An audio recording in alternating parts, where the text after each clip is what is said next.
ኦሪት ዘሌዋውያን ምዕራፍ 7 የበደል መስዋዕት ሕግ ይህ ነው። ቅዱሰ ቅዱሳን ነው። የሚቃጠለውን መስዋዕት በሚያርዱበት ስፍራ የበደሉን መስዋዕት ያርዱታል። ደሙንም በመሠዊያው ላይ በዙሪያው ይረጨዋል። ስቡንም ሁሉ ላቱንም የሆድ ዕቃውንም የሚሸፍነውን ስብ ያቀርበዋል። ሁለቱንም ኩላሊቶች በእነርሱም ላይና በጎድኑ አጠገብ ያለውን ስብ በጉበቱም ላይ ያለውን መረብ ከኩላሊቶቹ ጋር ይወስዳል።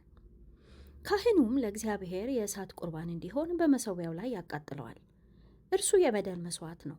ከካህናት ወገን የሆነ ወንድ ሁሉ ይበላዋል። በተቀደሰ ስፍራ ይበሉታል። ቅዱሰ ቅዱሳን ነው። የኃጢአት መስዋዕት እንደሆነ እንዲሁ የበደል መስዋዕት ነው። ለሁለቱ አንድ ሕግ ነው። በእርሱ የሚያስተሰርይ ካህን ይወስደዋል።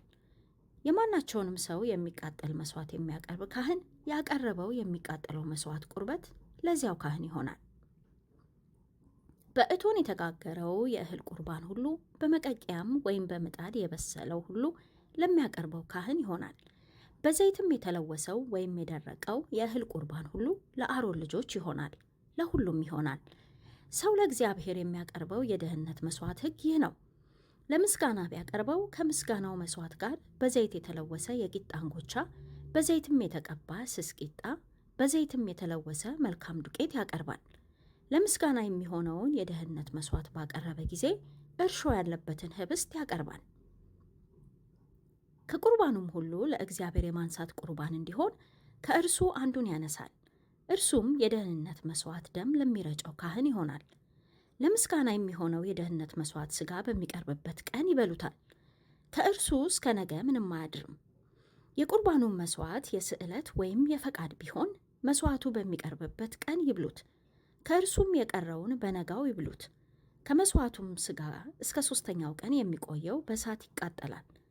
በ3ኛው ቀን ከደህንነት መስዋዕት ሥጋ ቢበላ አይሰምርም፣ ላቀረበው ሰው የተጠላ ይሆንበታል እንጂ ቁርባን ሆኖ አይቆጠርለትም።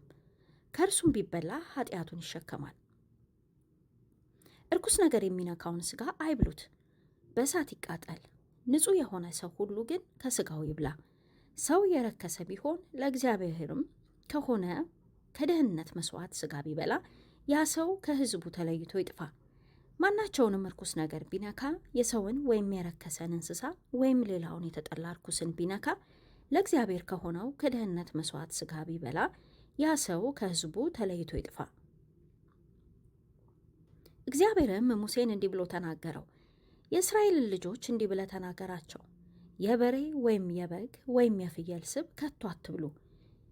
የሞተውን ስብ፣ አውሬ የሰበረውን ስብ ለሌላ ተግባር አድርጉት።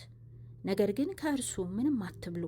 ለእግዚአብሔር በእሳት ከሚቀርበው ከእንስሳ ስብ የሚበላ ያ የበላ ሰው ከሕዝቡ መካከል ተለይቶ ይጠፋልና።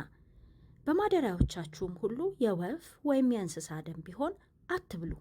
ደም የሚበላ ሰው ሁሉ ያ ሰው ከሕዝቡ መካከል ተለይቶ ይጥፋ። እግዚአብሔርም ሙሴን እንዲህ ብሎ ተናገረው። የእስራኤልን ልጆች እንዲህ ብለህ ተናገራቸው። ለእግዚአብሔር የደህንነት መስዋዕት የሚያቀርብ ሰው ቁርባኑን ለእግዚአብሔር ከደህንነቱ መስዋዕት ያመጣል። የእርሱ ልጆች ለእግዚአብሔር የእሳቱን ቁርባን ያመጣሉ። ፍርምባው በእግዚአብሔር ፊት ለመወዝወዝ ቁርባን ይወዘወዝ ዘንድ ስቡን እና ፍርምባውን ያመጣል። ካህኑም ስቡን በመሠዊያው ላይ ያቃጥላል። ፍርምባውም ለአሮንና ለልጆቹ ይሁን።